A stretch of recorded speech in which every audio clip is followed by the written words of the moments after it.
الحمد لله نحمده ونستعينه ونستغفره ونؤمن به ونتوكل عليه ونعوذ بالله من شرور أنفسنا ومن سيئات أعمالنا من يهده الله فلا مضل له ومن يضلل فلا هادي له ونشهد أن لا إله إلا الله وحده لا شريك له ونشهد أن سيدنا وشفيعنا وحبيبنا محمدا عبده ورسوله صلى الله عليه وعلى آله وأصحابه وبارك وسلم تسليما كثيرا كثيرا. أما بعد فأعوذ بالله من الشيطان الرجيم.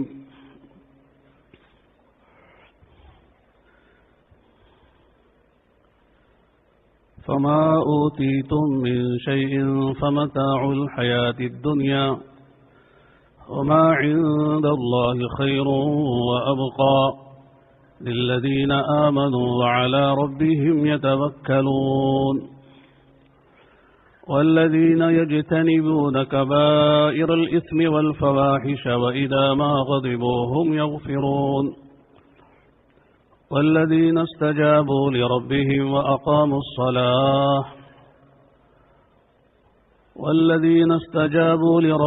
وأقاموا الصلاة وأمرهم شورى بينهم ومما رزقناهم ينفقون.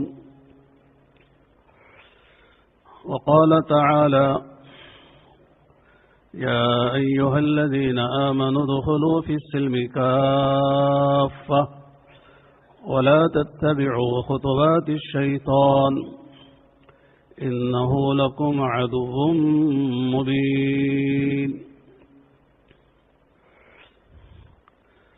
وقال النبي صلى الله عليه وسلم: أنتم على بينة من ربكم ما لم تظهر فيكم سكرتان: سكرة الجهل وسكرة حب العيش.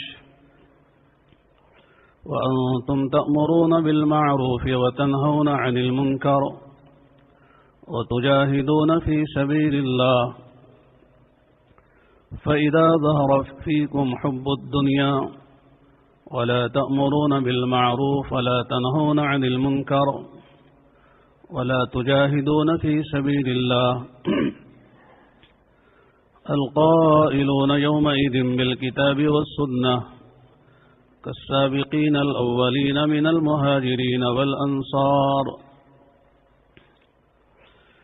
وقال النبي صلى الله عليه وسلم: بادروا بالأعمال 7 هل تنتظرون إلا فقرا منسيا أو غنى مطغيا أو مرضا مفسدا أو هرما مفندا أو موتا مجهدا أو الدجال فالشر غائب ينتظر أو الساعة فالساعة أدهى وأمر أو كما قال رسول الله صلى الله عليه وسلم.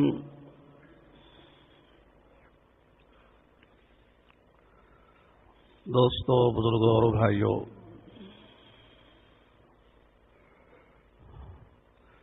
کتابوں میں ایک واقعہ لکھا ہے کہ ایک بادشاہ نے اپنے ایک سمجھدار وزیر سے 3 سوال کیے تھے اور یہ کہا تھا کہ اتنی مدت میں ان سوالوں کا مجھے جواب ملنا چاہیے، ورنہ تم کو وزارت سے بھی برخاست کر دیں گے اور آگے زندگی کا بھی خطرہ ہے. ہوتا ہے ایسے ہر زمانے میں، بادشاہوں کا دماغ ہے.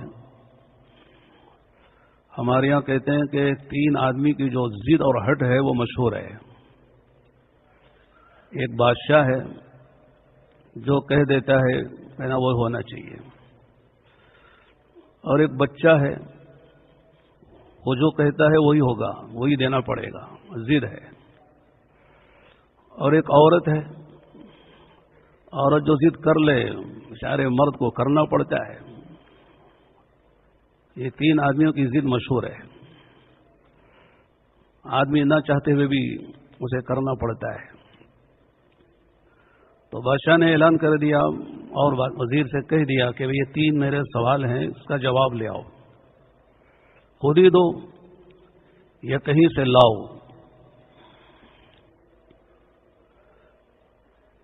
سوال کیا تھے؟ اس نے کہا کہ احق الحق کیا ہے؟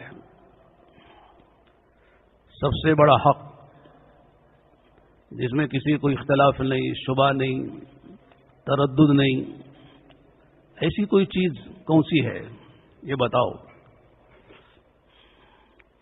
دوسری چیز ہے ابطل الباطل، سب سے زیادہ باطل، بے وفا، جس پر اعتماد نہ ہو، نہ کر سکے، ایسی کوئی چیز ہے یہ بھی بتاؤ۔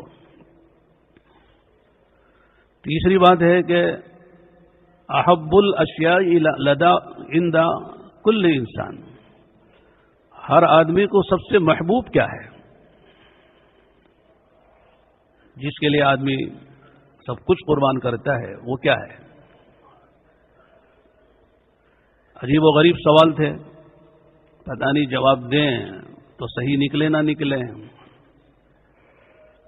تو خود جواب نہیں دے سکا تو اس نے تلاش کیا، علماء کو، حکیموں کو، سمجھداروں کو کہ معلوم کریں تاکہ جواب صحیح ہو، میری وزارت بھی باقی رہے، میری زندگی بھی باقی رہے۔ چنانچہ جس سے پوچھتا بھئی لا ادری، بہت سے لوگوں کو لا ادری کہنا مشکل ہوتا ہے، نہیں جانتے۔ اچھی بات ہے کہ جو آدمی جس بات کو نہیں جانتا ہے اس کے بارے میں کہتے نہیں جانتے ہیں، اٹکل پچو باتیں نہ کرے، آدمی تخمینے اور اندازی کی باتیں نہ کرے، بات پکی ہے تو بتائے ورنہ نہ بتائے۔ چنانچہ معلوم کرتے کرتے اس کو ایک آدمی کا پتہ چلا کہ ایک آدمی فلاں پہاڑ کی چوٹی پر رہتا ہے اور بہت ہی سمجھدار ہے، بڑا زیرک ہے، بڑا ہوش مند ہے، حکیم ہے، اس کے پاس ہر سوال کا جواب ہے۔ چنانچہ تلاش کرتے کرتے وہاں تک پہنچا، بڑی مشکلوں سے، اس لیے کہ جو آدمی ناز و نخروں میں پلتا ہے اس کے لیے مجاہدہ دشوار ہوتا ہے۔ وزیر ہے، حکومت میں رہنے والا، بادشاہ کے قریب رہنے والا، لیکن مسائل ہیں، چنانچہ مجاہدوں کے ساتھ وہاں پہنچا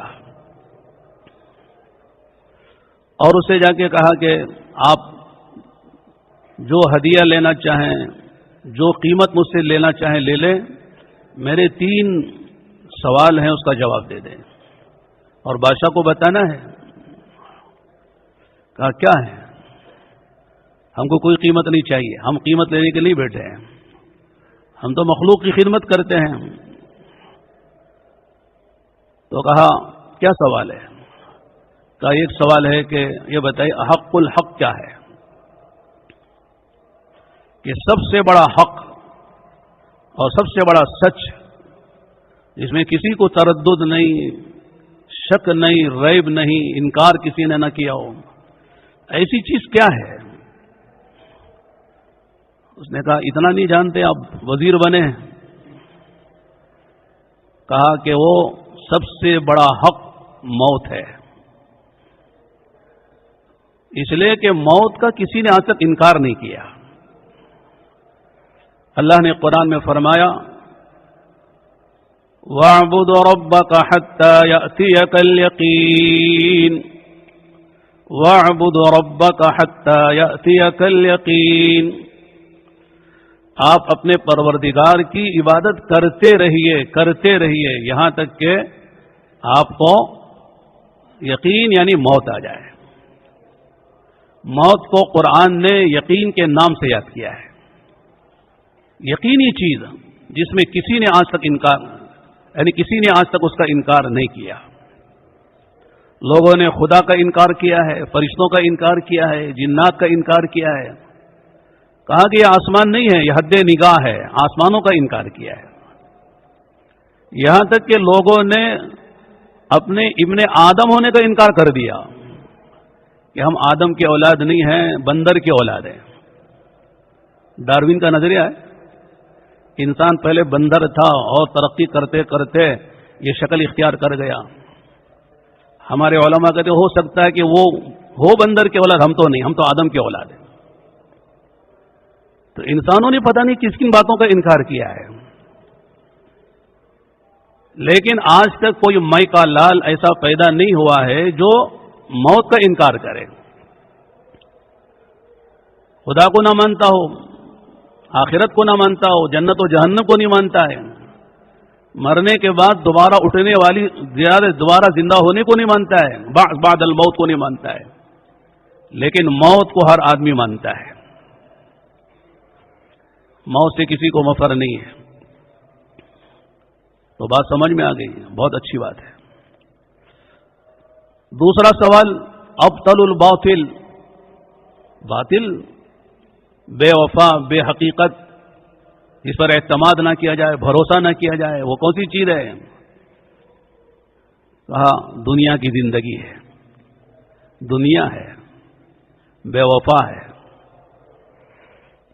پتہ نہیں کب یہ زندگی چھن جائے.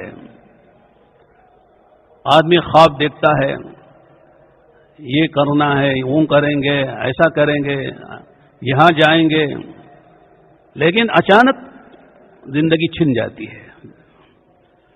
زندگی کا کوئی بھروسہ نہیں ہے، زندگی بے وفا ہے. قرآن میں جگہ جگہ اللہ تعالیٰ نے قرآن دنیا کی زندگی کے بارے میں فرمایا وَمَا الْحَيَاةُ الدُّنْيَا إِلَّا مَتَاعُ الْغُرُورِ. دنیا کی زندگی دھوکے کا سامان ہے. ماشاءاللہ عربی داں حضرات بھی اس مجمع میں ہیں، علماء بھی ہیں، عرب بھی ہیں، عربی جاننے والے بھی ہیں. متاع کے کیا معنی ہیں؟ فرمایا کہ متاع، جیسے میں نے شروع میں سورہ شورا کی آیتیں پڑھی، فَمَا أُوتِيتُم مِّن شَيْءٍ فَمَتَاعُ الْحَيَاةِ الدُّنْيَا وَمَا عِندَ اللَّهِ خَيْرٌ وَأَبْقَىٰ لِلَّذِينَ آمَنُوا وَعَلَىٰ رَبِّهِمْ يَتَوَكَّلُونَ. فَمَا أُوتِيتُم مِّن شَيْءٍ، جو کچھ تم کو دیا گیا ہے، فما اوتیتم من شیء. باقی عربی زبان کی لطافت، اس کی نزاکت اور اس کی معنویت آدمی کو اسی وقت لطف آتا ہے جب عربی سمجھتا ہے. میں رک کر ایک بات کہتا ہوں، ناراضگی نہ ہو. ہماری جو اصل زبان تھی اہل ایمان کی، جسے مادری زبان کہنا چاہیے، وہ عربی ہے. عام طور سے میں جب کہتا ہوں تو لوگ پوچھتے ہیں مولا مادری زبان عربی کیسے ہوگی؟ مادری کے معنی جو ہماری ماں بولتی ہے وہ ہماری زبان، وہ زبان ہوتی ہے مادری زبان، مدر ٹنگ. تو ہماری ماں تو عربی نہیں بولتی ہے، وہ تو ہندی بولتی ہے، اردو بولتی ہے، کہیں انگریزی بولتی ہے. تو جو ماں بولتی ہے وہ زبان ہماری ہے. تو عربی زبان ہماری کیسے مادری زبان ہو گئی؟ تو اس کے لیے علماء نے دلیل دی ہے. آدمی کے سامنے صرف یہ کہے جس ماں کے پیٹ سے وہ پیدا ہوا ہے وہ میری ماں ہے، اس کے علاوہ اور بھی ماں ہیں. ایک ماں وہ ہے جس کے سینے سے بچپن میں کسی نے دودھ پیا ہے، وہ بھی ماں ہے، رضاعی ماں.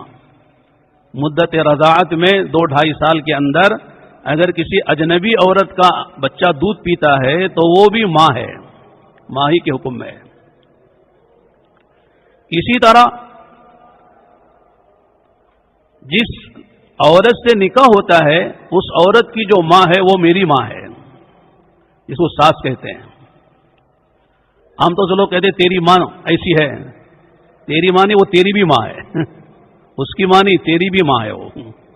ساس کو بہت سے لوگ برا بھلا کہتے ہیں، بیوی سے کہتے ہوئے تیری ماں ایسی ہے، وہ اس کی ماں نہیں ہے، وہ ہماری بھی ماں ہے. بیوی کی ماں کو برا بھلا کہنا ایسا ہی ہے جیسے اپنی ماں کو برا بھلا کہنا ہے. اور ایک چوتھی ماں ہماری ہے، وہ ہے اللہ کے نبی علیہ الصلوۃ والسلام کی 11 بیویاں ایمان والوں کی مائیں ہیں. النبی اولا بالمؤمنین من انفسهم وازواجہ امہاتہم. قرآن کہہ رہا ہے کہ تم پر تمہاری جانوں سے زیادہ تمہارے نبی کا حق ہے. کیا مطلب ہے؟ آدمی اپنی جان کو خود جانتے بوجھتے ہلاکت میں نہیں ڈال سکتا، خودکشی نہیں کر سکتا. خودکشی کرنا حرام ہے. جیسے بہت سے لوگ بعض حالات سے الجھن میں پریشان ہو کر اور الجھن میں مبتلا ہو کر اپنے آپ کو جان سے مار دیتے ہیں، خودکشی کرتے ہیں. امتحان میں فیل ہو گئے، مر گئے. الیکشن میں کھڑے تھے، ہار گئے تو مر گئے. کسی عورت سے محبت کر رہے تھے، محبت میں فیل ہو گئے تو مر گئے. بہت ہوتا ہے، حرام ہے. تو آدمی اوپر سے کود کر مر جائے، آگ میں چھلانگ لگا کے مر جائے، منع ہے. لیکن اگر نبی کہتے ہیں کہ سمندر میں چھلانگ لگا کے جان دو، آگ میں کود کر جان دو، تو جان دینا فرض ہے. نبی کا حق ہر ایمان والے پر اس کی ذات سے زیادہ ہے، پر ایک الگ موضوع ہے. دوسرا کیا فرمایا؟ وَأَزْوَاجُهُ أُمَّهَاتُهُمْ. نبی کی جو بیویاں ہیں وہ ایمان والوں کی مائیں ہیں. اسی لیے نبی کی بیویوں سے امتی کو نکاح کرنا جائز نہیں ہے، جیسے اپنی ماں سے نکاح جائز نہیں ہے. اسی طرح نبی کی بیویوں سے نکاح کرنا جائز نہیں ہے، اس لیے کہ نبی کی ساری بیویاں ایمان والوں کی مائیں ہیں. جب یہ ہماری مائیں ہیں تو اب بتاؤ کہ ہماری ماؤں کی زبان کیا تھی؟ کون سی زبان بولتے تھے؟ حضرت عائشہ، حضرت حفصہ، حضرت زینب بنت جحش، زینب بنت خزیمہ، ام حبیبہ، ام سلمہ، حضرت جویریہ. تو اللہ کے نبی علیہ السلام کی بیویاں ہیں جو ہماری مائیں ہیں، ان کی زبان تو عربی تھی. اس کا مطلب یہ ہے کہ ایمان والوں کی مادری زبان عربی ہے. لیکن آج عربی زبان نہیں جانتے تو لوگوں کو کوئی تعجب نہیں ہوتا. اگر کوئی آدمی انگلینڈ میں ہو برسوں سے اور اسے انگریزی نہ آئے تو لوگ کہتے ہیں انگلینڈ میں رہتے ہو، لندن میں انگریزی نہیں جانتے ہو، کیسے آدمی یار؟ ہم ہندوستان سے آئے، کرناٹک سے، بنگلور سے، اور ہماری صوبے کی زبان کنڑ زبان ہے. اگر ہم کنڑ نہ بولیں تو لوگ کہتے ہیں بھائی کرناٹک میں رہتے ہو، بنگلور میں کنڑ نہیں آتی تم کو؟ تعجب سے لوگ دیکھتے ہیں. لیکن مسلمان ہے، عربی نہیں آتی ہے، کوئی تعجب نہیں، احساس بھی نہیں ہے. علامہ اقبال نے ایک موقع سے کہا تھا، وائے ناکامی متائے کارواں جاتا رہا، وائے ناکامی متائے کارواں جاتا رہا، کارواں کے دل سے احساس زیاں جاتا رہا. اب تو اردو بھی کمزور ہو گئی، اردو بھی سمجھانا پڑتا ہے. انگریزی اتنی غالب آ گئی کہ اردو جو ہماری مادری زبان تھی وہ بھی کمزور ہو گئی. وائے ناکامی متائے کارواں جاتا رہا، کارواں کے دل سے احساس زیاں جاتا رہا. یہ قافلہ ہے، وہ سامانوں سے قیمتی لدا پھدا جا رہا تھا. راستے میں جنگلوں میں گزرتے وقت ڈاکوؤں کی جماعت نے آ کر حملہ کر کے سارے اس قافلے کے پاس جو مال متا تھا سب لوٹ لیا اور لے کے چلا گیا. اور قافلہ ہے کہ صاحب بے حسی کے ساتھ خرامہ خرامہ اسی طرح چلا جا رہا ہے جیسے اس سے کوئی چیز لی نہیں گئی ہے.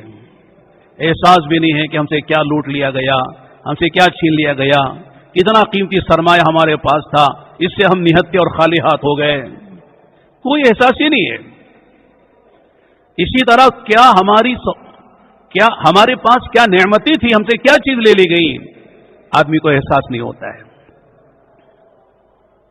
اور بات نکل جاتی ہے. تو میں کر رہا تھا فما اوتیتم من شیء فمتاع الحیات الدنیا، جو کچھ تمہارے پاس ہے، دولت ہے، صحت ہے، جوانی ہے، مال و متاع ہے، سونا چاندی ہے، عہدے کرسیاں حکومتیں ہیں، تمہارے بہترین رہنے کے مکانات فلک بوس عمارتیں ہیں، تمہاری سواریاں ہیں، سونا چاندی کا ڈھیر ہے، جو کچھ تمہارے پاس ہے، فرمایا وہ متاع ہے. متاع کے کیا معنی؟ تو علماء نے فرمایا مستورات، عورتیں جو ہے وہ کچن میں چولہے سے برتن اتارنے رکھنے کے لیے جب برتن گرم ہوتے ہیں تو وہ کپڑا استعمال کرتی ہیں. کپڑا ہے کالا پیلا معمولی سا کپڑا ہے، برتن اٹھایا اور نیچے رکھ کے کپڑے کو ادھر ڈال دیا، کبھی اٹھا کے اوپر رکھ دیا، کپڑا اٹھا کے کنارے لگا دیا، اس کی کوئی قیمت نہیں ہوتی ہے. وہ کپڑا گم ہو جاتا ہے، پھٹ جاتا ہے، بچے کہیں ڈال دیتے ہیں تو کوئی عورت کو غم نہیں ہوتا ہے بھئی کپڑا کہاں چلا گیا، اتنا قیمتی تھا. بالکل فرمایا کہ دنیا کی تمام چیزوں کی قیمت اس کپڑے کی طرح ہے، کوئی اس کی پرواہ نہیں ہے، کوئی اس کی دل میں محبت نہیں ہے. استعمال کرو، منع نہیں ہے، استعمالی چیز ہے، منع استعمال کرنے کے لیے اللہ نے دی ہے، استعمال کرو لیکن اسے دل میں جگہ نہ دو. تو میں اس کر رہا تھا کہ ابطل الباطل، باطل یعنی بیکار، بے بھروسہ، جس پر اعتماد نہ کیا جائے، پتہ نہیں کب چھن جائے، کب دھوکہ دے دے، اس میں سب سے بڑی فرمایا دھوکے کی چیز دنیا ہے. اب تیسری چیز بتاؤ، کہا نہیں پہلے جاؤ 2 لے کے جاؤ جواب، اگر وہ صحیح ہو تو پھر دیکھا جائے گا. چنانچہ وہ آیا اور بادشاہ سے بتایا کہ یہ جواب لے کر آیا ہوں. تو بادشاہ مطمئن ہو گیا، خوش ہوگا، بات صحیح ہے. سب سے یقینی چیز موت ہے اور سب سے دھوکے کی چیز دنیا ہے. سمجھ میں بات آ گئی. تیسری چیز کیا ہے کہ معلوم نہیں ہے، معلوم کرو. پھر دوبارہ آیا، آگے کہا کہ بتائیے. بادشاہ نے تو خوش ہو گئے، بادشاہ تو خوش ہو گئے آپ کے جواب سے. تیسرا جواب بھی چاہیے. تیسرے سوال کا جواب نہیں بتایا نہیں، سوال کی تکمیل تو تیسرے سوال کے جواب پر ہے، ورنہ بات پوری نہیں ہوگی. آپ جو قیمت لیں لے لیں لیکن بتا دیں. اس نے کہا کہ ایک شرط ہے، ہماری حفاظت کے لیے ہم نے کتا پالا ہے، اور کتا جب ہوتا ہے نا، نیا آدمی ہوتا تو بھونکتا ہے، کاٹ کھانے کے لیے آتا ہے. لہذا اس کتے کے لیے برتن میں ہم جو ڈالتے ہیں کھانا، آپ کتے کے ساتھ 2-4 لقمے کھائیں، پھر ہم اس کا جواب دیں گے. اب ظاہر ہے کہ وزیر صاحب کتے کے ساتھ کھانا کھائیں، آسان بات نہیں ہے. قریب جائے تو بھوکے، کاٹنے کے لیے آئے، یہ تو مشکل ہے. اگر وہ مشکل ہے تو ہمارا جواب بھی آپ کو دینا مشکل ہے. اب مرتا کیا نہ کرتا. کہتے ہیں کہ اس نے دھیرے دھیرے کچھ دنوں میں کتے سے دوستی کی. کتا جو ہے وفادار بھی جانور ہے، دشمنی بھی کرتا ہے، دوستی بھی کرتا ہو، ذرا اسے مانوس کرنا پڑتا ہے. چنانچہ چند دن رہ کر کتے سے تھوڑا تھوڑا قریب ہوئے. ایک دن آیا کہ کتے کے برتن میں 2-4 لقمے کھانا بھی کھا لیا. اب آ کے کہا کہ ہم نے آپ کی شرط پوری کر دی ہے، ذرا آپ ہمارے سوال کا جواب بتا دیں. اس آدمی نے کہا کہ آپ کو آپ کے سوال کا جواب مل گیا. یعنی وہ کیسے ہے؟ مل گیا. کہا کہ کیسے ملا، سمجھ میں نہیں آیا. کہا سنو، ہر آدمی کو ہر آدمی کا جو مقصد آدمی بناتا ہے وہ مقصد آدمی کو سب سے زیادہ محبوب ہوتا ہے. تمہارا مقصد تھا تیسرے سوال کا جواب ملنا میرے پاس، ورنہ تمہاری جان کا خطرہ، تمہاری وزارت خطرے میں. تم نے اپنے مقصد کو حاصل کرنے کے لیے کتے کے ساتھ جو ناپاک جانور سمجھا جاتا ہے اس کے ساتھ برتن میں کھانا تم نے کھانا پسند کر لیا اور کھا بھی لیا.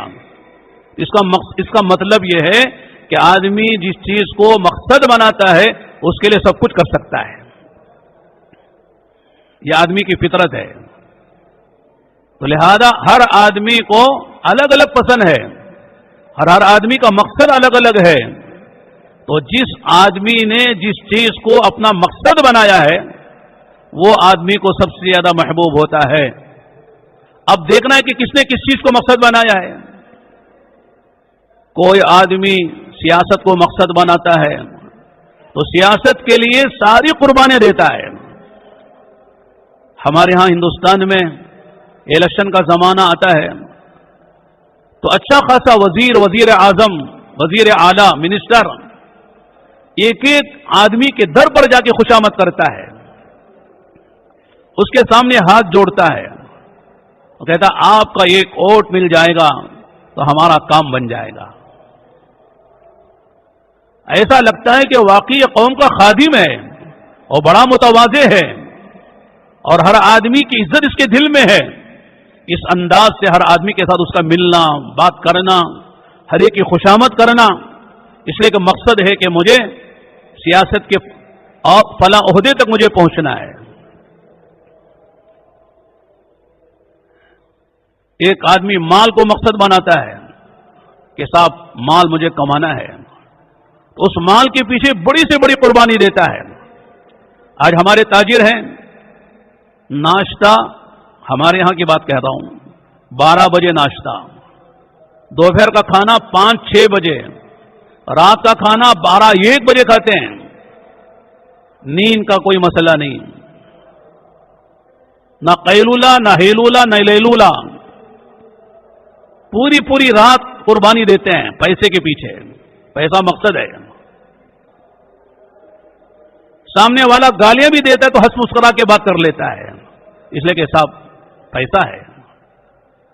تو آدمی جس چیز کو مقصد بناتا ہے اس کے لیے ساری قربانی دیتا ہے، اس لیے کہ مقصد ہے، محبوب ہے.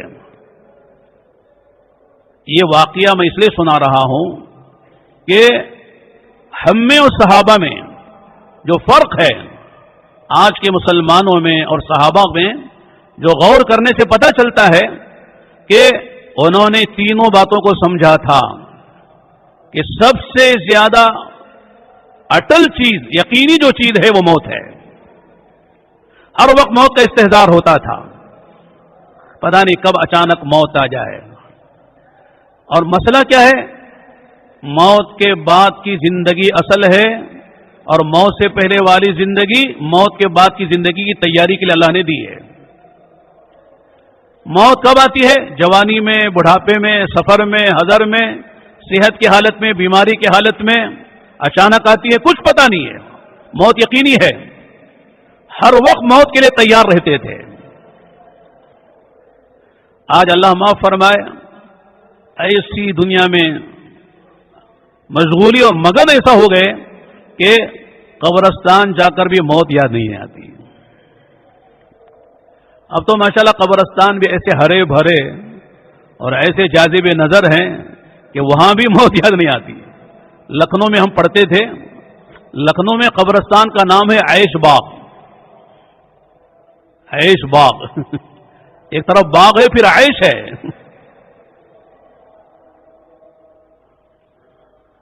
حدیث میں آتا ہے قبرستان جایا کرو 2 وجہ سے. ایک یہ ہے کہ جو وہاں اللہ کے بندے آرام کر رہے ہیں ایمان کی حالت میں جا کر ان کے لیے ایصال ثواب کرو، اس لیے کہ اب قبر میں جانے کے بعد آدمی 2 رکعت نماز تو کیا ہے، 1 مرتبہ سبحان اللہ کا اجر بھی نہیں لے سکتا خود کہہ کر، اس لیے کہ اعمال کا زمانہ ختم ہو گیا. جہاں آنکھ بند ہو گئی ختم. اب کچھ نہیں کر سکتا ہے. ہمارے یہاں بعض لوگ جو ہے قبر میں اذان دیتے ہیں. پوچھنے پر کہتے ہیں کہ صاحب شیطان کو بھگانے کے لیے اذان دے رہے ہیں. حالانکہ جب آدمی کا انتقال ہو گیا ہے شیطان کا کام ختم ہو گیا. اس لیے کہ شیطان آخری وقت تک خاص طور سے ایمان والے پر محنت کرتا ہے کہ وہ بغیر ایمان کی دنیا سے جائے. لیکن ایمان پر خاتمہ ہو جاتا ہے تو مایوس ہو جاتا ہے. اب میرا کام نہیں ہے, چلا گیا ایمان کے ساتھ. آخری وقت تک محنت کرتا ہے. مشہور واقعہ ہے, حضرت امام احمد بن حنبل رحمۃ اللہ علیہ کا جب انتقال ہو رہا تھا تو ان کے بیٹے جن کا نام عبداللہ ہے اور بھی لوگ ہوں گے بیٹھے ہوئے کلمہ تلقین کر رہے تھے. حدیث میں آتا ہے جس آدمی کا انتقال ہو رہا ہو, سکرات الموت غمرات الموت سے گزر رہا ہو, وہاں بیٹھ کر تم خود کلمہ پڑھو. اسے کلمہ پڑھنے کو نہ کہو, خود پڑھو تاکہ وہ تمہارا کلمہ پڑھنا سن کر وہ خود کلمہ پڑھنے لگ جائے. تو یہ کلمہ پڑھ رہے ہیں اور امام کی زبان سے نکل رہا ہے ابھی نہیں, ابھی نہیں, ابھی نہیں. لوگ پریشان ہو گئے, وقت کا امام ہے, ہم کلمہ پڑھ رہے ہیں, دنیا سے یہ رخصت ہو رہے ہیں اور ان کی زبان سے نکل رہا ابھی نہیں, ابھی نہیں. سمجھ میں بات نہیں آ رہی. کافی دیر کے بعد حضرت کو دوبارہ ہوش آیا. حضرت نے کہا بھی کیا کر رہے ہو کہ ہم کلمہ پڑھ رہے ہیں آپ کی زبان سے ابھی نہیں, ابھی نہیں آ رہا ہے, ہم سن رہے ہیں. حضرت نے فرمایا ابھی نہیں جو میں کہہ رہا تھا یہ تم سے نہیں کہہ رہا تھا, شیطان میرے پاس آیا اور آ کے کہا احمد بن حنبل تم میرے ہاتھ سے نکل گئے. تو میں شیطان کو جواب دے رہا تھا کہ جب تک میرا خاتمہ ایمان پر نہ ہو جائے ابھی تجھ سے چھٹکارا نہیں ہے. ایمان کے ساتھ آدمی دنیا سے چلا جائے تب سمجھ لو کامیاب گیا ہے. تو ایمان پر انتقال کر گیا تو شیطان ہٹ گیا مایوس ہو کر. اور اللہ نہ کرے, اللہ نہ کرے ایمان کے بغیر دنیا سے چلا گیا بندہ تو شیطان کہتا میرا کام پورا ہو گیا, اب یہ میرے ساتھ ہمیشہ کی جہنم میں میرے ساتھ رہے گا.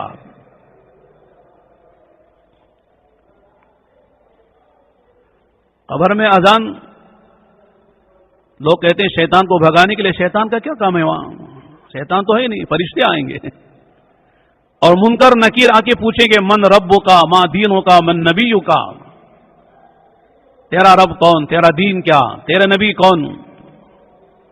تو وہاں تو فرشتے آتے ہیں اور اذان دینے سے فرشتے بھاگتے نہیں ہیں, فرشتے اور آتے ہیں, شیطان بھاگتا ہے. تو قبرستان جانے کا مقصد ایصال ثواب, اور دوسری بات یہ اپنی موت کو یاد کرو. ایک دن مجھے بھی آ کے یہاں سونا ہے, میرا بھی حال وہی ہوگا جن کا یہ ہوا ہے. ایک دن مرنا ہے آخر موت ہے, کر لے جو کرنا ہے آخر موت ہے. جگہ جی لگانے کی دنیا نہیں ہے, یہ عبرت کی جا ہے تماشا نہیں ہے. کہیں بھی رہو, لندن میں رہو, پیرس میں رہو, امریکہ میں رہو, ہندوستان میں رہو, لیکن موت کو یاد کرتے ہوئے بندہ رہے, کبھی آخرت سے غافل نہیں ہوگا, اللہ کی نافرمانی نہیں کرے گا, مقصد زندگی کو نہیں بھولے گا. جب موت کو بھول جاتا ہے پھر میرے دوستو پھر بندہ جہاں بھی رہتا ہے اللہ کی نافرمانی مبتلا ہوتا ہے. رات میں بھی حضرت نے سنایا الکیس من دان نفسہ وعمل لما بعد الموت والعاجز من اتبع نفسہ ہواها وتمنى علی اللہ الامانی. عقل مند آدمی وہ ہے جو مرنے سے پہلے, مرنے کے بعد جو اعمال کام دینے والے ہیں ان کی تیاری کر لے. نادان ہے, بے وقوف ہے, عقل کا دشمن ہے, ناسمجھ ہے کہ دنیا میں ایسا لگ گیا ہے کوئی کہ مرنا ہی نہیں ہے. جب موت کی بات آتی ہے تو وہاں دیکھیں کہ مرنے کے بعد جو ہوتا دیکھ لیا جائے گا. اللہ بڑے کریم ہے, اللہ بڑے رحیم ہے. جوان تو جوان ہیں, بوڑھوں سے بھی کہو موت کی بات, کہتے مولانا ابھی تو بڑے کام باقی ہیں. ابھی میرے نواسی کی ختنہ باقی ہے، نواسی کی منگنی اور شادی باقی ہے، مرنے کی بات کہاں سے کر رہے ہیں؟ تو موت کی بات آدمی سننے بھی تیار نہیں ہے۔ ایک مرتبہ ابھی گزشتہ سال ہم آسٹریلیا میں تھے، جمعے کی نماز اور خطبہ میرے مشورے سے میرا طے ہوا۔ میں نے جمعے کے خطبے میں موت پر بات کی، عربی میں خطبے میں، عرب مجمع تھا۔ نماز کے بعد ایک عرب ساتھی میرے پاس آئے، آ کے کہنے لگے یا شیخ لا تخوفنا بالموت، لماذا انت ذکرت عن الموت ولماذا تلوت آیات التي ذکر فيها الموت۔ مولوی صاحب موت کے ذریعے سے ہم کو ڈراؤ نہیں، موت والی آیتیں نہ پڑھو، ڈر لگتا ہے، گھبراہٹ ہوتی ہے۔ میں نے کہا کہ صاحب ڈرانے کے لیے تو پڑھتے ہیں، اور کیا ہے؟ قرآن میں موت کا تذکرہ کیوں ہے؟ احادیث میں موت کا تذکرہ کیوں ہے؟ یہ تو ڈرانے کے لیے تو پڑھا جاتا ہے۔ آپ کہتے ہیں کہ صاحب پھر فضائل سناؤ، یعنی وعدے سناؤ، وعیدے نہ سناؤ۔ وعدے بھی ہیں، وعیدے بھی ہیں، انذار بھی ہے اور تبشیر بھی ہے۔ نبی بشیر بھی ہوتا ہے، نذیر بھی ہوتا ہے۔ قرآن میں جنت کا بھی تذکرہ ہے، جہنم کا بھی تذکرہ ہے، قرآن میں موت کا بھی تذکرہ ہے اور ما بعد الموت کے حالات کا بھی تذکرہ ہے۔ یعنی کہ صاحب صرف ترغیب ہی ترغیب ہے، ترہیب نہیں ہے، ترہیب بھی ہے، ڈر خوف کی آیتیں بھی ہیں۔ بلکہ میں تو کہتا ہوں نکاح کی محفل میں دلہا بیٹھا ہوا ہے اور بارات ماشاءاللہ بیٹھی ہوئی ہے، دیگیں چڑھی ہوئی ہیں، ولیمہ ہونے جا رہا ہے، سارے خوش ہیں۔ قاضی صاحب خطبے نکاح پڑھانے والے جن آیتوں کو پڑھتے ہیں اپنی طرف سے نہیں، اللہ کے نبی علیہ الصلوۃ والسلام نے ان آیتوں کا انتخاب کیا ہے۔ ان میں یا ایھا الذین آمنوا اتقوا اللہ حق تقاتہ ولا تموتن الا وانتم مسلمون، یہ بھی پڑھتے ہیں اے ایمان والو اللہ سے ڈرو، ڈرنے کا حق ادا کرو جیسے ڈرنا چاہیے، دیکھو موت نہ آئے مگر حالت اسلام میں۔ اگر میرا جیسا کوئی مولوی نکاح کی محفل میں موت کا تذکرہ کرتا تو بہت سے باذوق لوگ کہتے کہ مولانا بڑے بذوق معلوم ہوتے ہیں، نکاح کی محفل میں موت کا تذکرہ کیسے کر رہے ہیں آپ؟ خوشی کی باتیں کیجیے مولانا، نکاح کی محفل میں خوشی کے عالم میں موت کا تذکرہ کہاں سے کر رہے ہیں؟ اللہ کے نبی علیہ الصلوۃ والسلام نے خطبے نکاح میں ان آیتوں کا انتخاب کیا ہے جس میں موت کا تذکرہ ہے۔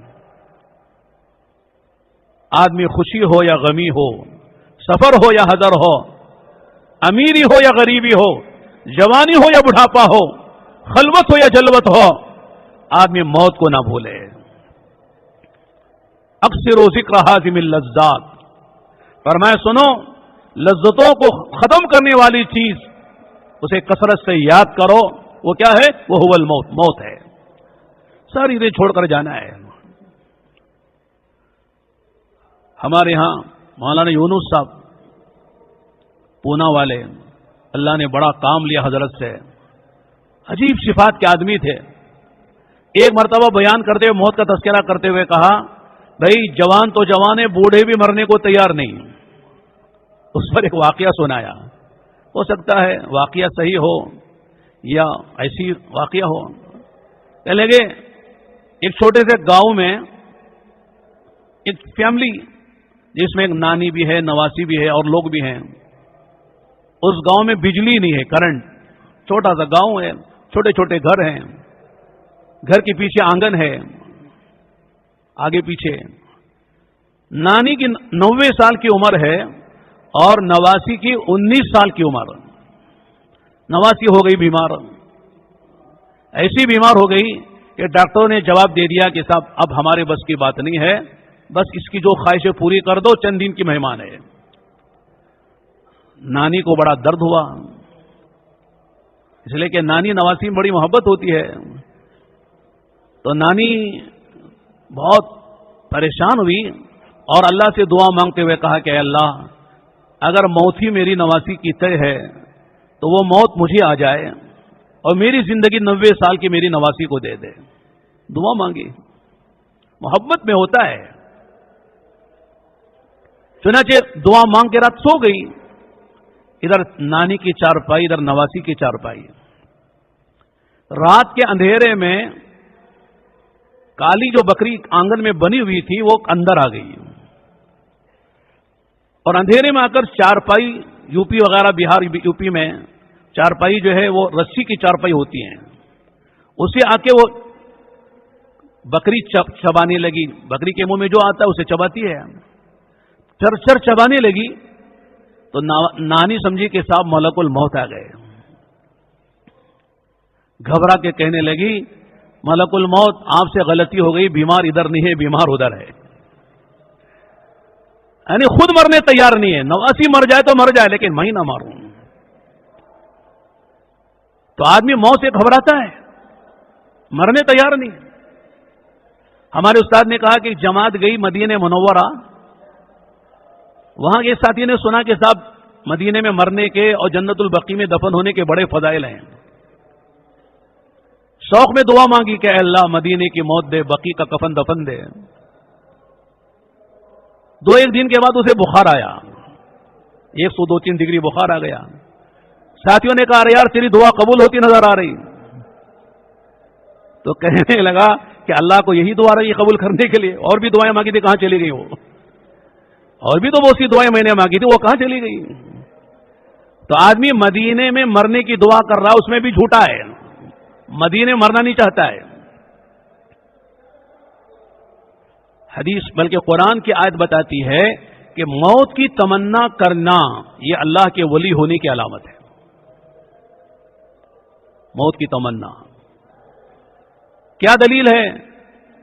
سورہ جمعہ میں جو عام طور سے ہر مسلمان کو یاد ہوتی ہے, اللہ فرماتے ہیں قُلْ يَا أَيُّهَا الَّذِينَ هَادُوا إِن زَعَمْتُمْ أَنَّكُمْ أَوْلِيَاءُ لِلَّهِ مِن دُونِ النَّاسِ فَتَمَنَّوُا الْمَوْتَ إِن كُنتُمْ صَادِقِينَ. یہودی کہتے تھے کہ ہم اللہ کے دوست ہیں, اللہ ہمارا دوست ہے. اللہ فرماتے کہ اگر دوست ہو ہمارے اور ہم تمہارے دوست ہیں تو ہم سے ملو نہ آ کے, اس لیے کہ دوست دوست سے ملنا چاہتا ہے, تو ہم سے ملتے کیوں نہیں ہو؟ اور اللہ سے ملنے کا راستہ ایک ہی ہے, موت ہے. مرو, ہم سے ملو, کرو تمنا مرنے کی تاکہ ہمارے سے ملاقات ہو جائے. آگے اللہ فرماتے ہیں وَلَا يَتَمَنَّوْنَهُ أَبَدًا بِمَا قَدَّمَتْ أَيْدِيهِمْ, کبھی بھی وہ موت کی تمنا نہیں کریں گے. کیوں؟ اس لیے کہ ان کے اعمال ہی ایسے گندے ہیں. یقین ہے مریں گے فوراً دھر لیے جائیں گے اور جہنم میں جھونک دیے جائیں گے, اس لیے مرنے کی کبھی تمنا نہیں کریں گے. تو معلوم یہ ہوا کہ آدمی اگر واقعی اللہ کا مقبول بندہ ہے, محبوب بندہ ہے, تو آدمی مرنے کی تمنا کرے گا, موت سے گھبرائے گا نہیں. ہاں آج بھی بہت سے لوگ مرنے کی تمنا کرتے ہیں, کب؟ جب زیادہ قرض چڑھ جاتا ہے یا بہت بیمار ہو جاتے ہیں, گولیاں کھا کے تھک جاتے ہیں, کہتے ہیں مر گئے تو اچھا ہے. یہ کوئی اور مصیبت آ گئی تو کہتے ہیں مر گئے تو اچھا ہے. حدیث میں آتا ہے دنیا کی کسی مصیبت سے تنگ آ کر موت کی تمنا نہ کرو.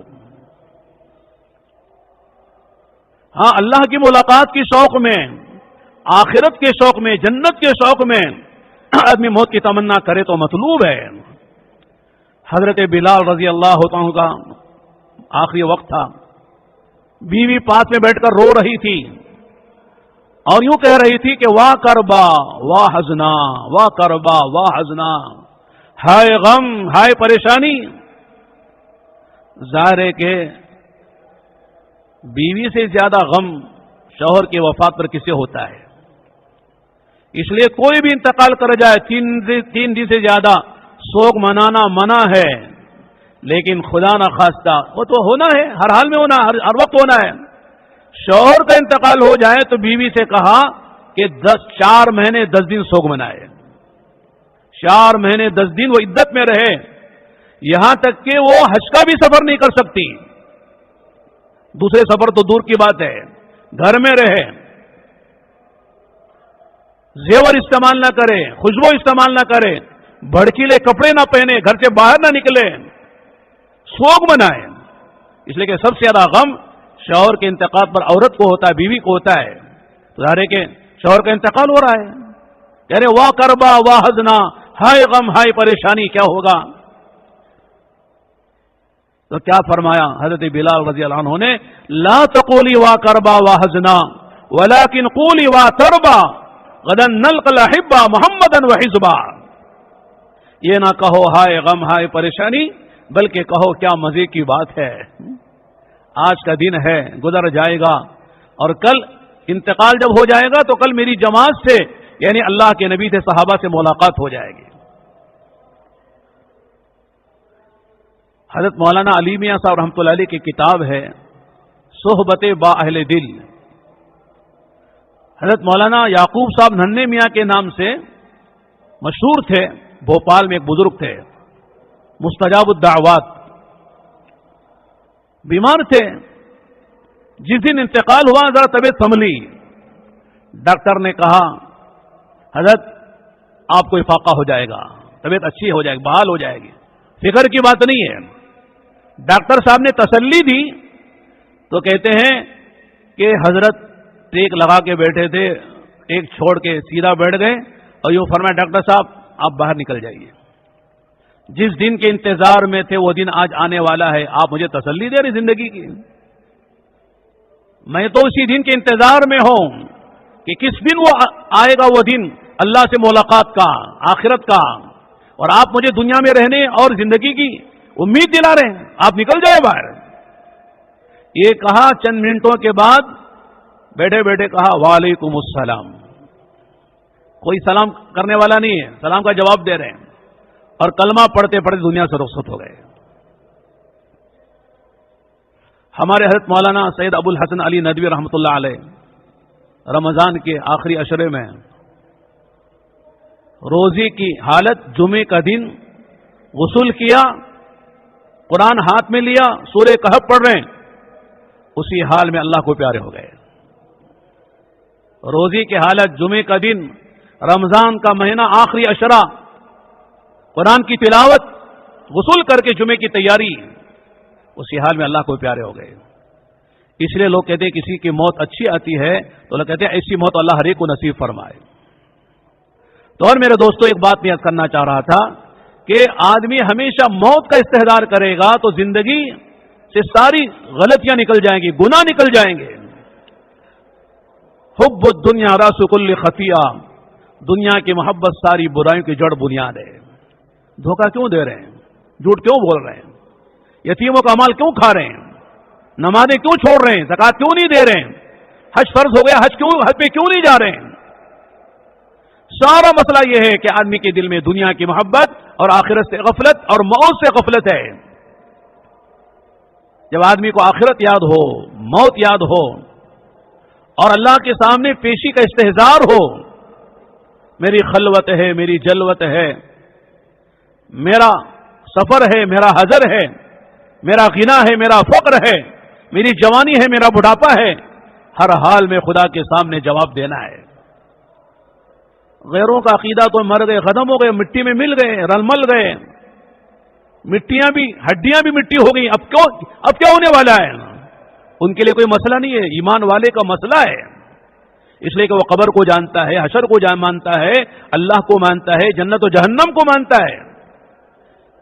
اس لیے بچپن میں جب ہم مکتب میں پڑھتے تھے اسی وقت ہماری گھٹی میں ڈالا گیا آمنت باللہ وملائکتہ وکتبہ ورسلہ والیوم الآخر والقدر خیرہ وشرہ من اللہ تعالی والبعث بعد الموت.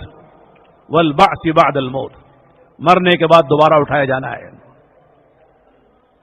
تو ہمارے نبی بلکہ سارے نبیوں کی جو دعوت ہے وہ آخرت کو سمجھایا گیا ہے.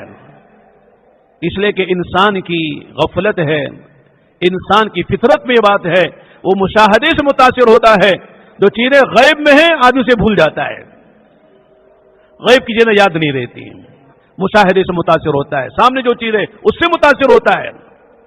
اس لیے ہمارے یہاں غیب پر، ایمان بالغیب پر زور دیا گیا ہے.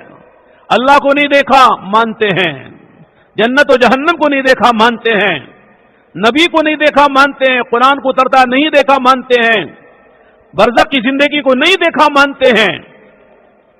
اگر دیکھنے پر مانا، دیکھ کر مانا تو کون سا کمال کیا.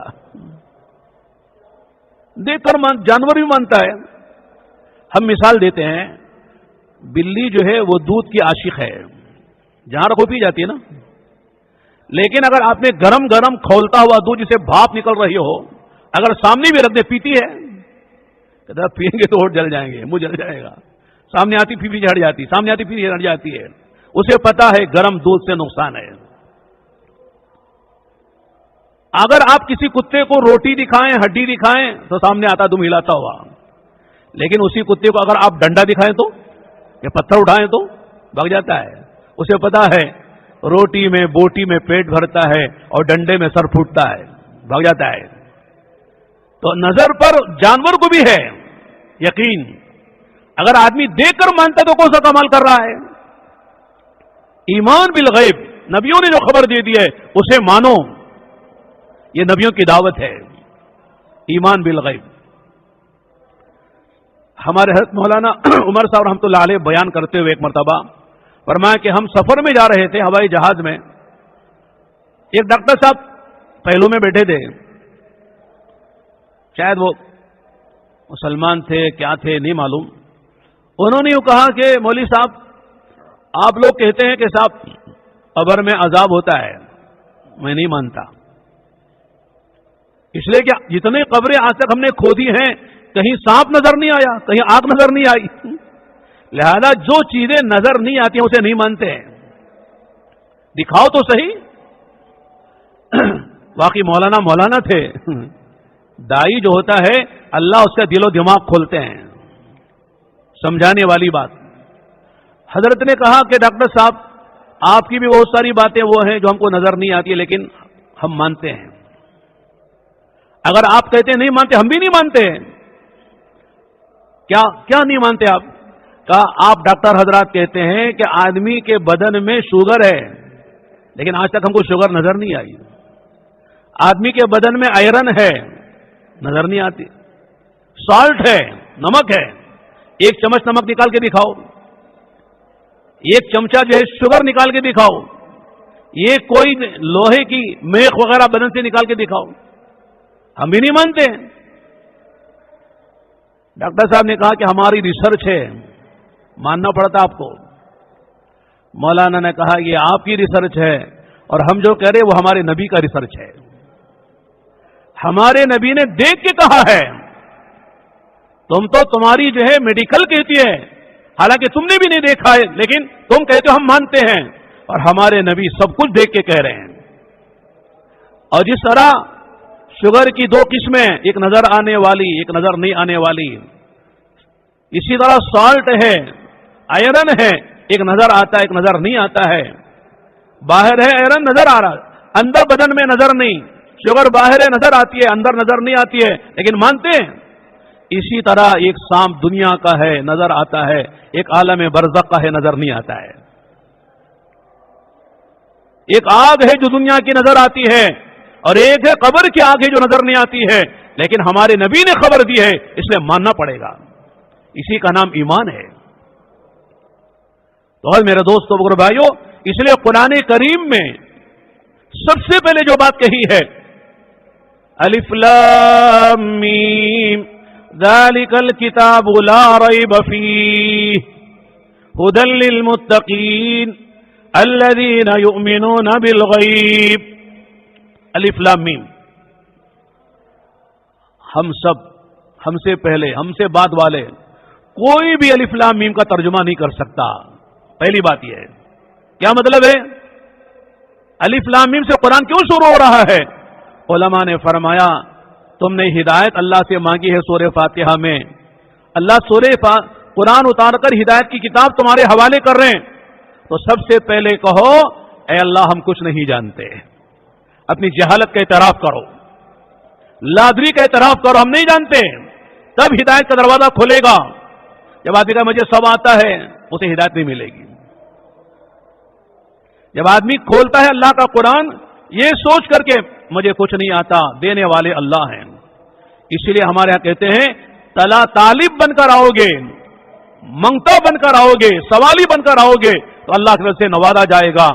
اگر آدمی کہتا مجھے سب آتا ہے، مجھے سب معلوم ہے، جیسے آج بہت سے لوگ کہتے ہیں مولانا سب آتا ہے ہمارے پاس کیوں آ رہے ہیں، غیروں کے پاس جاؤ. ہم مسلمان ہیں، ہمارے ابا مسلمان، دادا مسلمان، ہمارے پاس آ کے کیا بات کرتے ہیں، ہم کو سب آتا ہے، دین کی ساری معلومات ہیں، غیروں کے پاس جاؤ.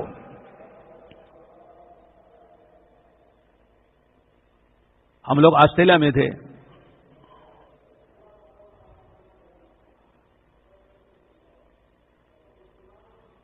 چند عرب نوجوانوں کو جمع کر کے ہم نے بات کی. ایک دو عیسائی لڑکے بھی تھے جو عربی جانتے تھے.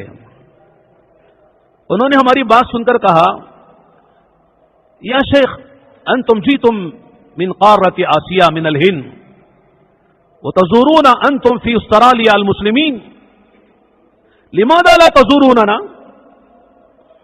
ما هو الفرق بیننا وبینکم نساؤکم کنسائنا رجالکم کرجالنا شبابکم کشبابنا زورونا وهذا الكلام يفيدنا كذلك كما يفيد المسلمین. غیر مسلم عیسائی لڑکے نے کہا جوان نے کہ آپ ہندوستان ایشیا سے ہندوستان ملک سے آ کر یہاں کے مسلمانوں سے آپ ملاقات کر رہے ہیں، جو باتیں آپ کہہ رہے ہیں وہ باتیں ہم سے بھی کرو. کیا فرق ہے ہمارے اور تمہارے میں؟ ہماری عورتیں بے حیا، تمہاری عورتیں بھی بے حیا بے پردہ ہیں. ہمارے نوجوان یہ آزاد ہیں تو تمہارے نوجوان بھی آزاد ہیں. ہمارے شراب پیتے تمہارے بھی لوگ شراب پیتے ہیں. اب اثر یہ کہ تم مسلمان ہو ہم عیسائی ہیں. تو واقعی بڑا احساس ہوا ہم کو. ہم نے کہا بھئی بات تو صحیح ہے، یہ ساری باتیں تم سے بھی کہنے کی ہیں، لیکن مسئلہ عجیب ہے. تم میزبان ہو، تم مہمان ہو، ہم میزبان ہیں. اگر کوئی آدمی اپنے گھر میں کسی کو بلانا چاہتا ہے تو گھر میں جگہ ہونی چاہیے پاک صاف، مہمان کو بٹھانے کے لیے، کھلانے پلانے کے لیے، سلانے کے لیے. جب گھر ہی میں جگہ نہیں ہے، گھر ہی گندا ہے تو کیسے بلائیں گے؟ ہم اپنے گھر کو صاف کر رہے ہیں، گھر میں جگہ بنا رہے ہیں تاکہ تم کو بھی ہم بلا سکیں، بلکہ تم خود ہمارے گھر میں آ سکو. یہ بڑا پاکیزہ گھر ہے، بڑا عمدہ گھر ہے، بڑی اچھی جگہ ہے بیٹھنے رہنے کی، کھانے پینے کی. ہم بلا سکے تم کو. غیر کہہ رہے کہ وہ باتیں ہم سے کرو جو تم اپنوں سے کہہ رہے ہو. اور آج مسلمان کیا کہہ رہے ہیں؟ ہم کو سب آتے ہیں مولانا، کسی غیر کے بچ جائیے.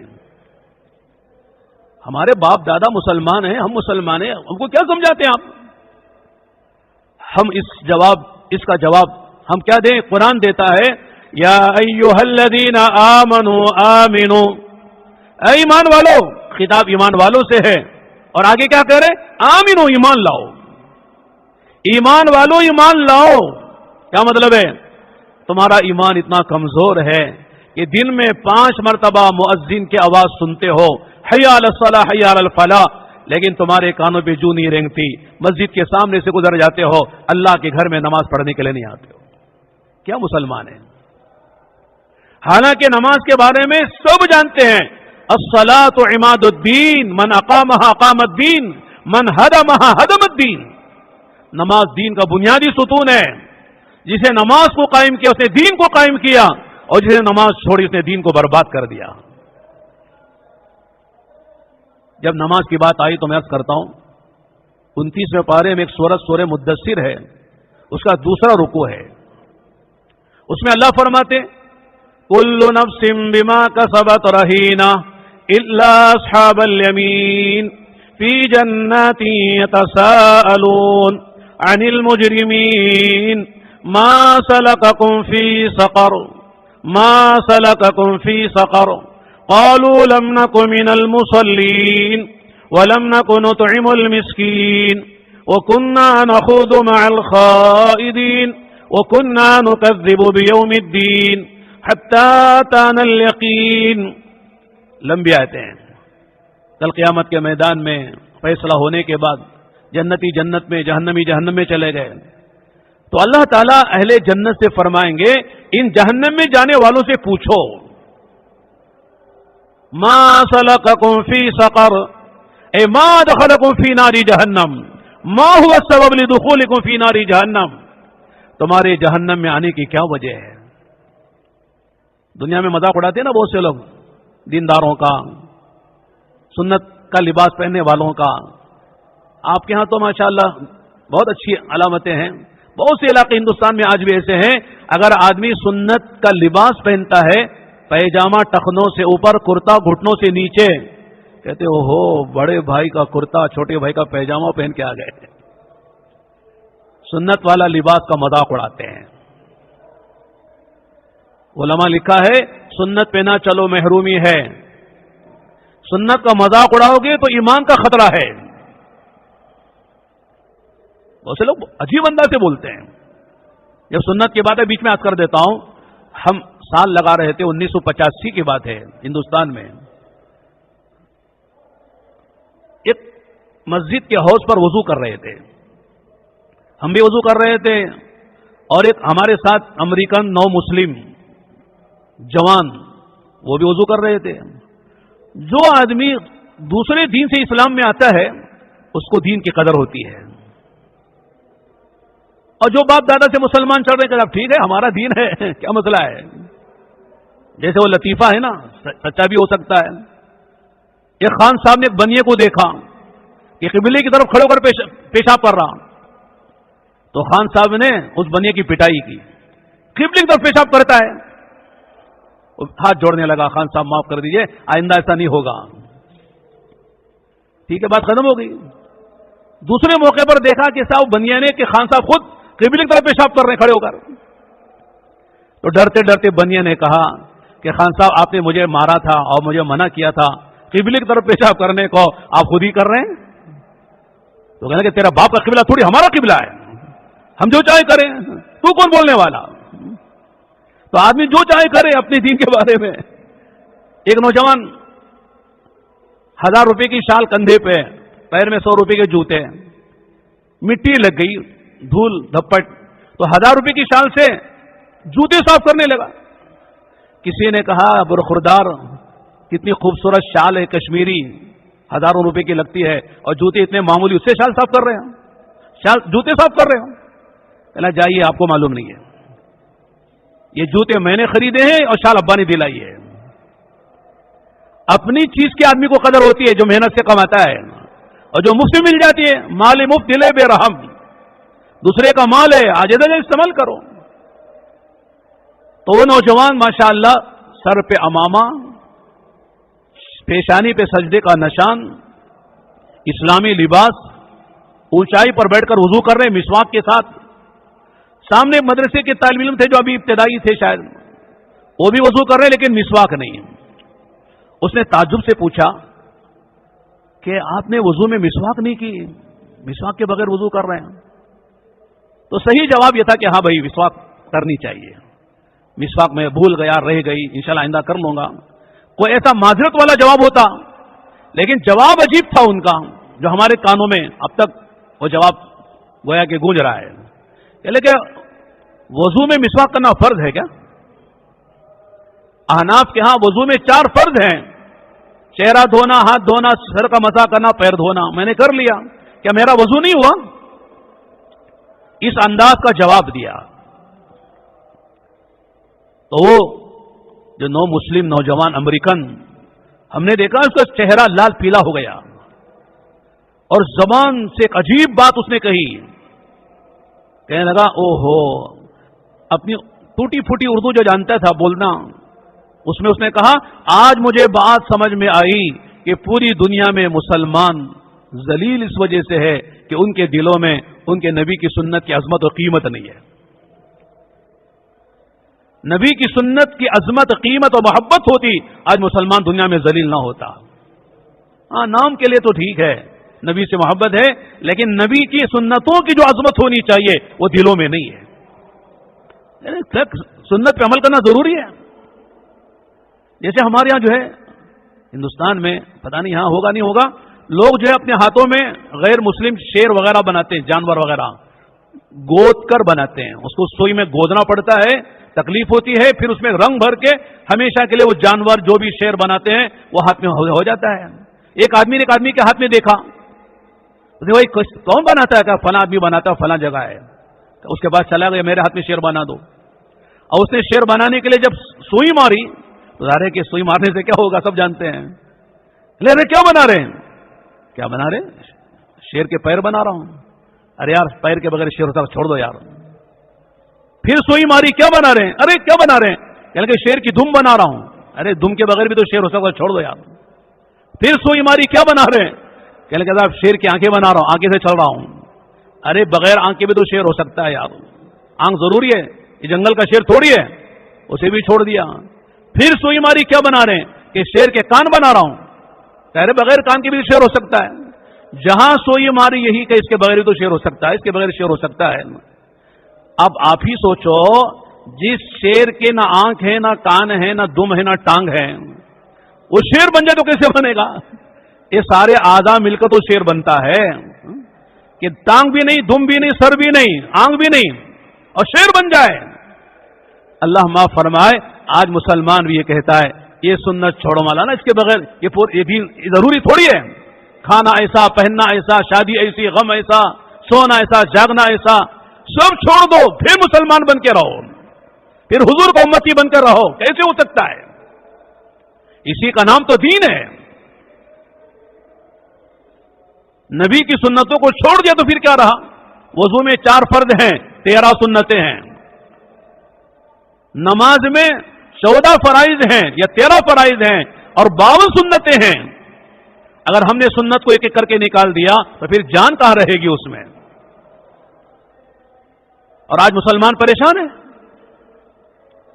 ایک ملک کے ایک بڑے انجینئر صاحب امریکہ گئے داڑھی کے ساتھ، ماشاءاللہ، کمپنی میں جاپ ان کا تھا، بڑی سیلری تھی، اور وہاں جو انگریز تھا مینیجر، اس نے انٹرویو لیا، اس نے کہا آپ کے کاغذات ٹھیک ہیں، ڈاکومنٹ ٹھیک ہے، آپ کو ہمارے کمپنی میں جاب بھی ہے اور بڑی سیلری اتنے $1000 بھی ہیں، لیکن ایک شرط ہے کہ آپ کے چہرے پہ جو داڑھی جو بال ہے اسے نکال کر آؤ۔ انہوں نے کہا مشکل ہے، اگر یہ مشکل ہے تو جاب بھی مشکل ہے۔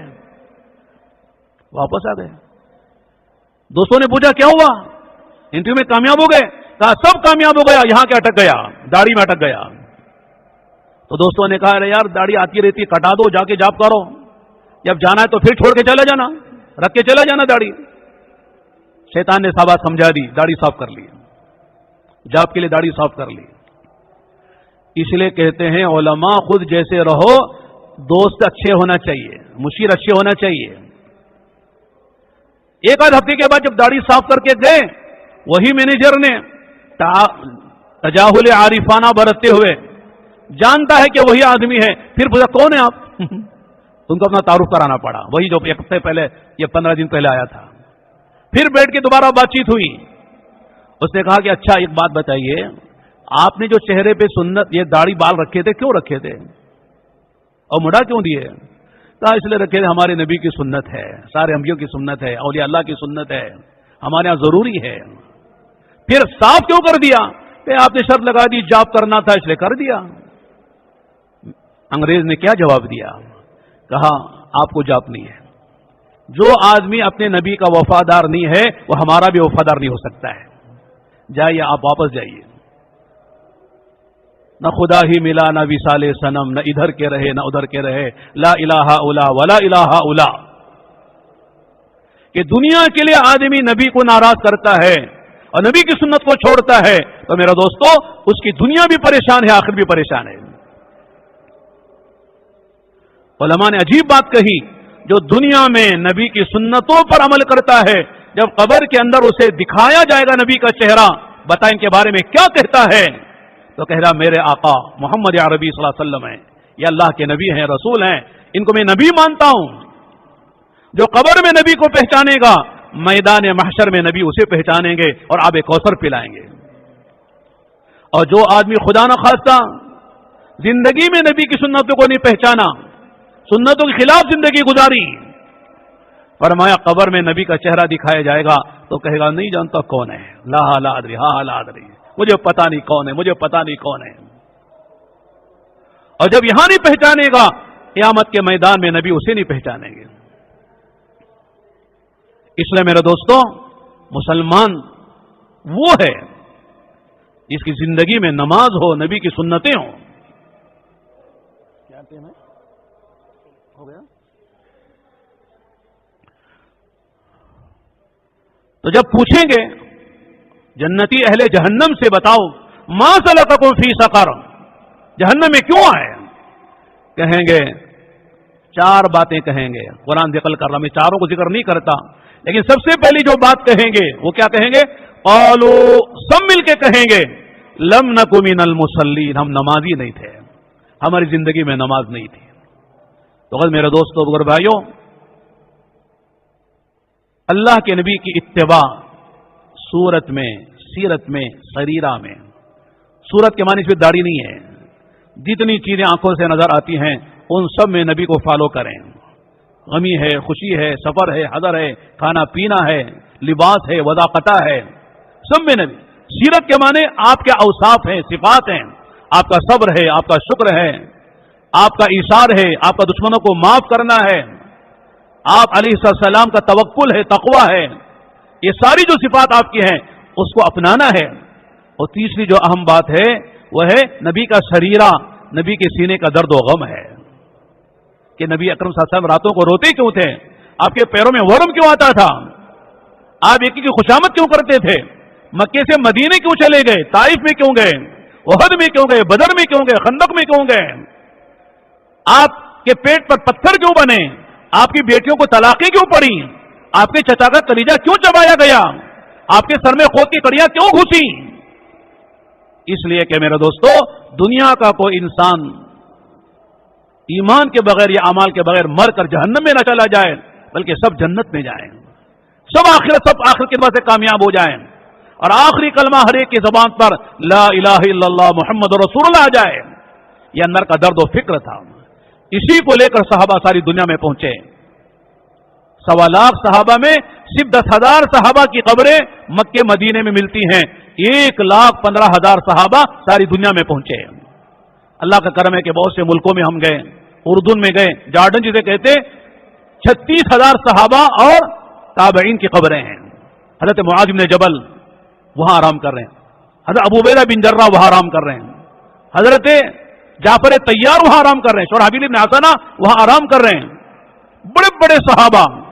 ہم مصر گئے، 72 صحابہ بدری صحابہ جن کے بارے میں اللہ نے خود فرمایا یا اہل بدر افعلوا ما شئتم قد غفرت لكم، اے بدر میں شریک ہونے والوں تمہاری جنت پکی، اب تمہارا حساب نہیں ہوگا۔ وہ صحابہ 72 70 پر 2 صحابہ مصر میں آرام کر رہے ہیں، الجزائر میں عقبہ بن نافع آرام کر رہے ہیں، یمن میں گئے وہاں صحابہ کی قبریں ہیں۔ صحابہ دین کے خاطر دنیا میں پہنچے ہیں اور ساری دنیا میں دین کو پھیلایا ہے۔ اس طرح میرے دوستو، تبلیغ و دعوت کی محنت کے ذریعے سے بات چاہی جاتی ہے کہ مسلمان اپنی جان و مال کو لے کر اللہ کے راستے میں چلے، اللہ کے راستے میں جان و مال کو کھپائے۔ اللہ پاک نے جان و مال کا سودا کر لیا ہے، نہ جانیں تمہاری ہے نہ مال تمہارے ہیں، یہ جان و مال اللہ کی امانت ہے۔ اللہ نے دنیا میں دین پھیلانے کے لیے اللہ نے جان و مال دی ہے۔ کھاؤ پیو، مکان بناؤ، سواریاں خریدو، منع نہیں ہے، لیکن ساری دولت سارا وقت اس کے پیچھے لگا دو اور دنیا سے چلے جاؤ، میرے دوستو یہ خطارے کی بات ہے۔ تبلیغ و دعوت کی محنت سے یہی بات ہے، اسی لیے اجتماع ہے۔ اس لینے کے ساتھ ماشاءاللہ یورپ کے ملکوں سے لوگ آئے، ہند و پاک سے لوگ آئے، کچھ باتیں ہمیں سنیں، اچھا لگا تو تعریف کر دی، اچھا نہیں لگا تو تنقید کر کے چلے گئے۔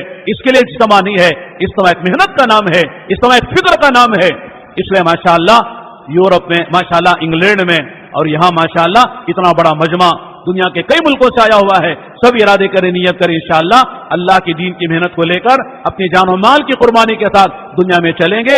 کم سے کم زندگی میں 4 مہینے خدا کے راستے میں لگ جائیں، کبھی لگائیں گے انشاءاللہ، لگائیں گے نا انشاءاللہ۔